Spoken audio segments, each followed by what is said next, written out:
Hello and welcome back to another video. I just thought I'd do a short introduction on what you're out to watch. So you're going to come on a trip with me somewhere rather exciting. Back in June, I think it was, I attended the Varnishing Day at the Royal Academy of Arts London as I got selected for the summer exhibition this year. It's just a dream come true to have my work on the walls there. I finally plucked up the courage to enter this year, never in a million years thinking I was going to get in, as I think they had about 15,000 entries this year. And beginner's luck, I got in first go. Yeah, it's unbelievable. I found out here, I was just on my own, just like doing a little dance and crying to myself like a mad woman. So yeah, I attended the Varnishing Day. So for those that don't know, the Varnishing Day is like the private view for the artists. So back in the day, I think they would have actually varnished their paintings, but they don't do that anymore. So yeah, come with me. It's all very exciting. I actually sold my painting, so I'm going to say goodbye to it in the end of the exhibition. So it's just the cherry on top. And then later on in the video, I'm going to answer some of your creative questions that you asked me a couple of months ago, finally getting around to answering them. And I'm going to do some drawing with my pro markers. I'm working on a collection of drawings for my shop update, so you can watch me draw and listen to me prattle on, and hopefully I will say something useful. So without further ado,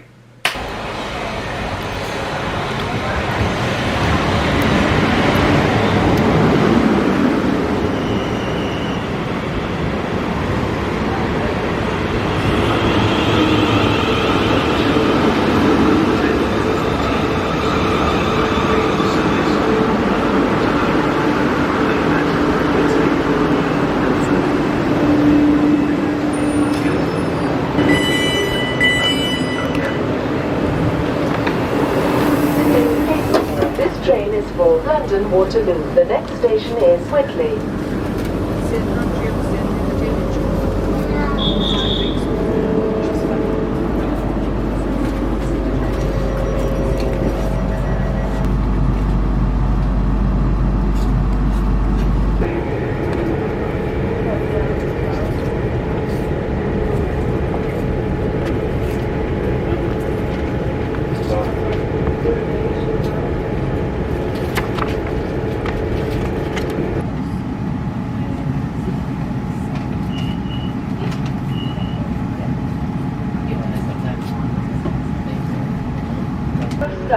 Or text the British Transport. Belongs with you when you leave the train, and changing also for London Underground services. Your next station will be at Waterloo. All change here, please.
Hello.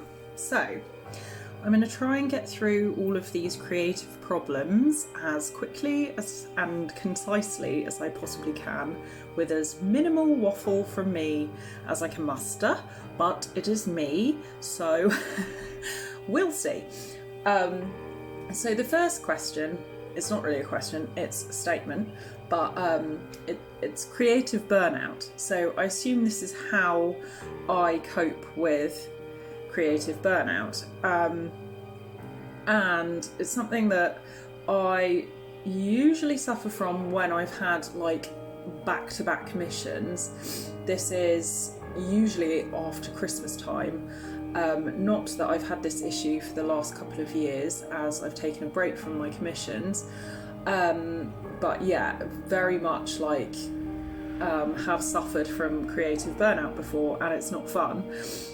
So I would really suggest doing something completely new or something that you really love as a break. Take a break from whatever creative thing you're doing and just do something you love, like read books, water your creative plant, your inspiration plant.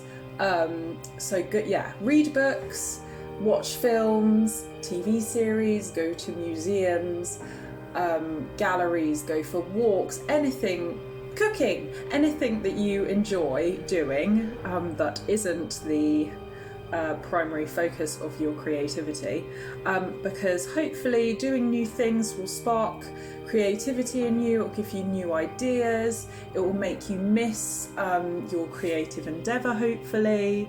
I would say be wary of taking too much of a break, as I feel like, for me anyway, it takes the wind out of my sails when I take too much of a break. I think the trouble is as soon as you monetize creativity, like when you are an artist for a living, for example, like me, it tends to put a lot of pressure on making things, which I just don't think it's really conducive with making good work. But it's a bit of a catch-22, because you want to do what you love for a living and do as much of it as possible, and that's how you improve and stuff. But then at the same time, like, monetizing your creative pursuits just can kind of be detrimental as well. So it's a fine balance, I think. I would say also, and this is something that's massively helped me, is doing something creative that is completely different to your primary focus. For example, painting and drawing is obviously my primary focus, but my other creative outlet is gardening, and I love gardening, and it's a new hobby of mine, and something that I don't particularly share online, so it's completely no pressure, and it's just fun being a newbie at something and learning and trying different things, and it's very creative because it's a lot about putting colours together, and I just find it so healthy. Literally, you can hear my voice lighting up talking about gardening, can't you? And it really informs my art. It's really helped my art because I get so excited by seeing different plants and different colour combinations together, and that really filters into my painting. So yeah, I would say taking a break, but not too much of a break, doing different things that you love and that will inspire you. What's better, commissions or personal work? I would say a balance of both is the healthiest, and I will explain why. So I often find that when I have too much commission work, I end up feeling really burnt out. A lot of the time I'm working to deadlines constantly, and having to pander to other people's ideas, etc. All I long for is doing personal work. And then other times when I have been working on personal projects for a long time, I think to myself it would be really nice just to kind of be able to switch off a little bit and have a few commissions. So I really think it's the healthiest to have a balance of both, but it is very difficult to get that balance right. Commission's obviously very good financially speaking, and sometimes you get on with the client so well and the project's brilliant, the reference photos are really easy to come by, or if they're supplying the images, then they're really great to work from.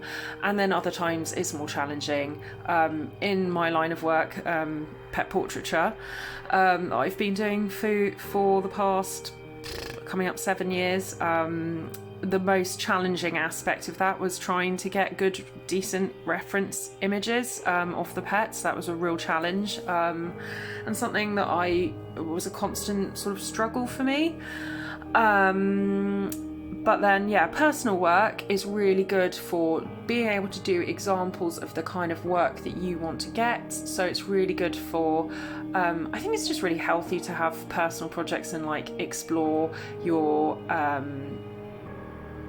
artistic practice really, and really delve into your niche. And but it's so difficult to get the balance right. I would say a mixture of both is healthiest.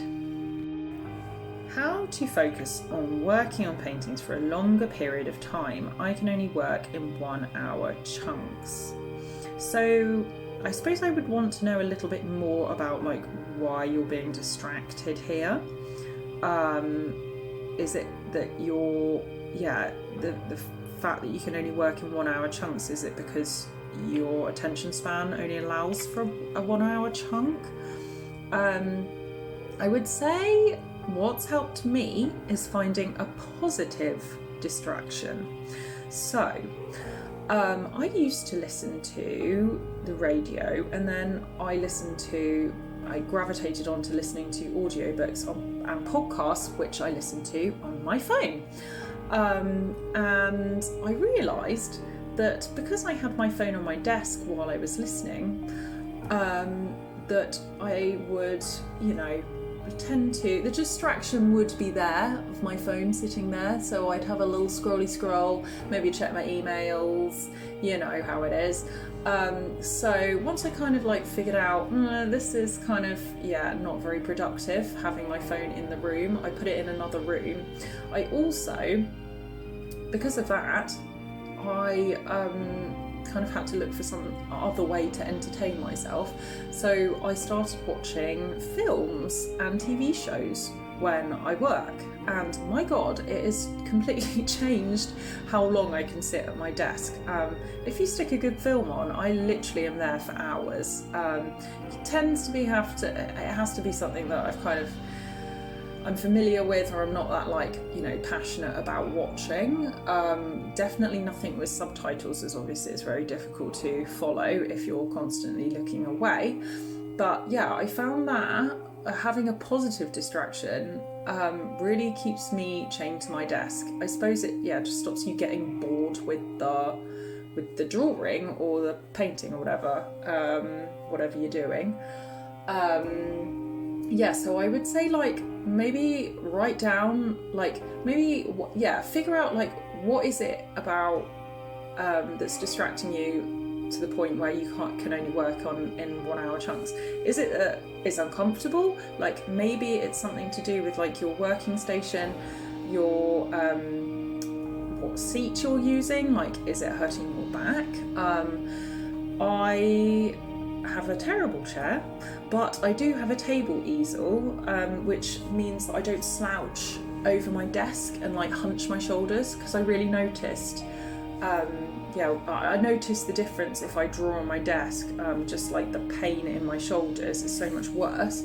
So yeah, maybe like I would really like sit down and analyse what is distracting you, and then try and like minimise that. Do you use a lot of white when mixing colours, and what surface do you prefer, paper or board? Yes, I use a ton of white when mixing my colours. So with the backgrounds, if I'm doing a solid colour background, I actually use a mixture of gouache and white acrylic, just because it means that it uses up a lot less gouache, which is obviously quite expensive. Acrylic, you can get a big tub, which is a lot cheaper. And yeah, I usually get the sort of larger gouache tubes, so you can get the larger size. I'm gonna have to look now. I've got this here.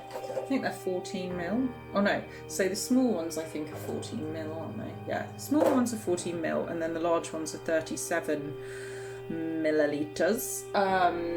So you can get the larger size of the Windsor & Newton designers gouache in the white and black, which is just like really useful because you always end up using loads of white and black. Surface wise, I really prefer board, generally speaking, with painting, just because it's super smooth and really works well with gouache, which dries really flat and matte. The smoother the better, really. I use really smooth paper. Unless I'm using pro markers like today, or ink, in which case I use like a fine grain heavyweight paper, which really like holds. It's not too textured. I don't like textured paper. It's not too textured, but it holds the ink really well.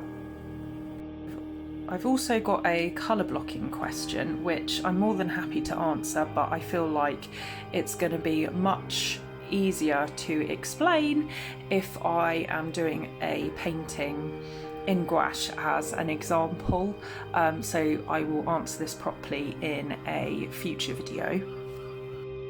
So I had a few questions on how to get into an art career whilst working full time and allocating time for personal projects alongside client work, or working part-time, and I would say my advice would essentially be the kind of same for both questions, that you're going to have to get really strict and clever with how you utilise your time. You can't magic extra hours in the week, can you? And when you're already stretched very thin, it's really difficult to find time to sandwich bits of time that you can carve out, bits of time that you can make your own work in. I hate the whole like hustle culture. I think it's crap. Like, I mean, why are we working ourselves to death, working 5 days a week? I just think it's a complete awful existence. So I'm kind of loath to promote the hustle culture. So I hope you don't think I am promoting it with this advice. I would say treat your personal projects like they are another client brief. Treat them with the same seriousness and dedication. and the same goes for, if you're working full time and you want to make your own artwork. So utilise whatever time that you have, be it little small windows of time in the evening or at weekends. I would really recommend listening to the Creative Pep Talk podcast, as that has lots of tips and tricks about how to get into an art career and how to manage personal projects. I would recommend not listening to too many in one go, because for some reason, I don't know if anyone else feels this, but I feel like when I listen to like creative podcasts or like talks, if I listen to too many in one go, it makes me feel really like stressed out and inadequate. So maybe in manageable one episode chunks. But yeah, that podcast is great and has so many tips, so really recommend you check that out.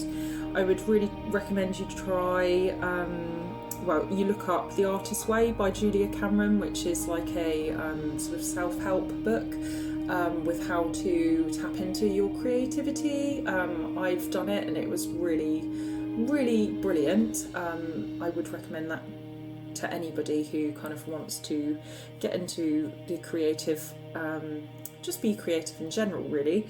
And in terms of time management, Lisa Congdon is also a really great, amazing artist, and so I'm sure you'll have heard of her. She's so inspiring. She's got lots of time management for creativity, for creatives, and productivity. So I'd really recommend you check out her and her classes. So I thought maybe I'd just talk a bit about how I got into being a full-time artist, as it might be helpful to know my sort of journey. Everyone's circumstances are different, obviously, but yeah, maybe you'll find it interesting to know how I did it. So I used to work in retail, which I absolutely hated. So I graduated in 2012, I think it was, which is a very long time ago now. And yeah, I went straight into working in retail, absolutely hated it. I worked in an art shop for a while, which I thought would be kind of more enjoyable, as I'd be around art materials all day and get to talk to creative people, and yeah, I thought it would be enjoyable, and I just hated it because I just felt like I was helping loads of other people make art and wasn't making any myself. And then I had a job, my last retail job was working in a jewellery shop, one of the things I absolutely loathed at the time about working in retail, although I realise in hindsight it was quite useful now, was that I worked a lot of weekends, and working weekends is bloody crap, isn't it? Because you feel like everyone has the day off except for you. But it was good in hindsight, as it meant that nobody really, all of my friends and family worked during the week, so I found myself with days off in the week where I had nothing to do, so I'd just make a lot of art, really. So that was how I started experimenting with different techniques and playing around, and I worked out that I enjoyed painting pets, and I had a few commissions come in, so I thought maybe that would be a viable way of making some money and doing something creative, being able to paint, because that's all I wanted to do, really. So I used that time to make examples of my work and products to market myself with. I made myself a website. Make yourself a website, don't just rely on social media. Go and make yourself a website.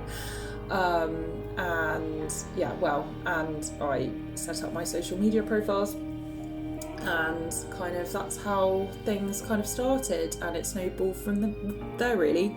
But it was quite slow progress, obviously working full time and then just doing bits on the side, and it was only when me and my husband moved to Hastings, which was in a cheaper part of the country at the time. It's not so much now after the pandemic. Prices have gone up massively around here.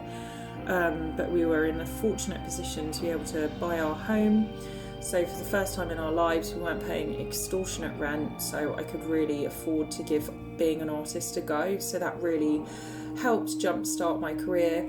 I also had this security of having a partner who was in full-time work. If anything went dreadfully, if it kind of just tanked and went dreadfully wrong. So that also, I should be honest and say, that was a huge help. And luckily it did take off, and I mainly I feel like you could kind of have to choose which avenue you want to go down, or maybe you dabble in both, but I chose to sort of sell to customers, like one-on-one, rather than to businesses. Hopefully that's kind of helpful to know. Let me know more if you want to know more kind of about that side of things, because I'm quite happy to talk about it. And it kind of leaves these kind of questions, and time management kind of leads me on to my next question, that I had quite a few questions, obviously, related to being a mum, how I managed to juggle mum life and being creative with a baby / toddler.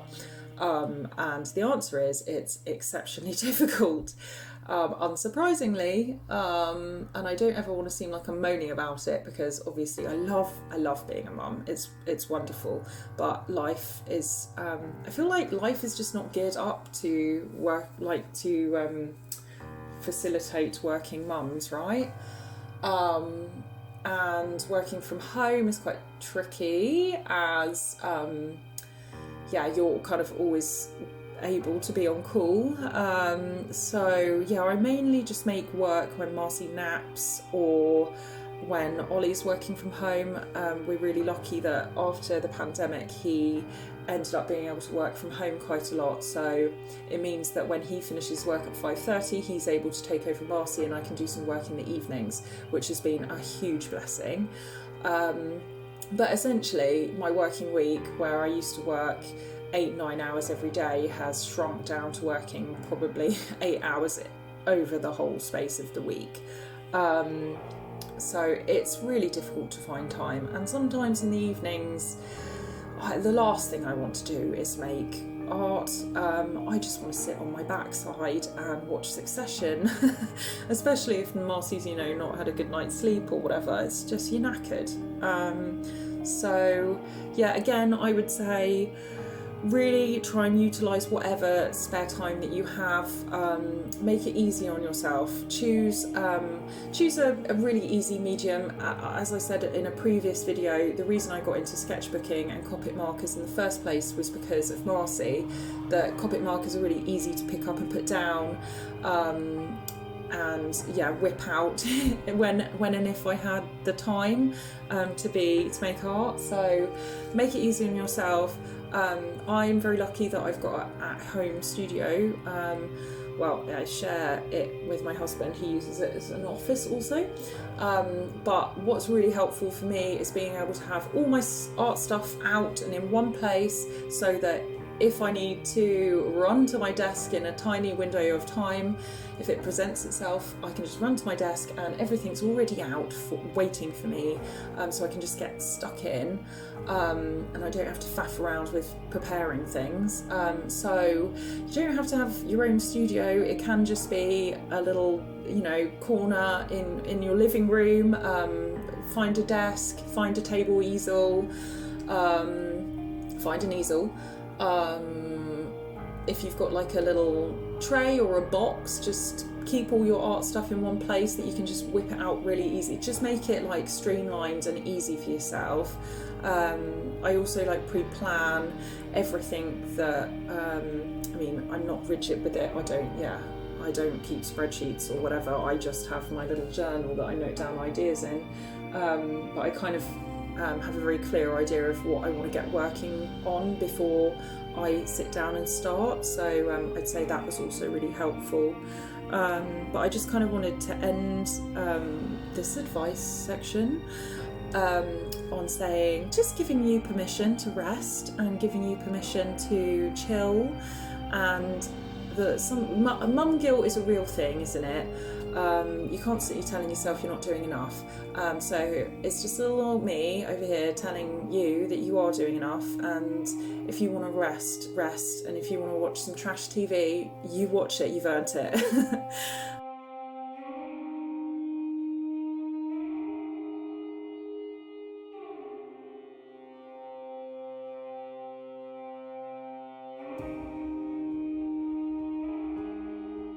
So I'm coming to the end of this drawing now, and I hope if you're thinking about giving Copic markers a go, that it's been helpful to watch my sort of process. I've really enjoyed doing this subject matter again, and this drawing is actually for sale in my shop currently, and it will feature in my upcoming zine, which hopefully should be ready later in the month.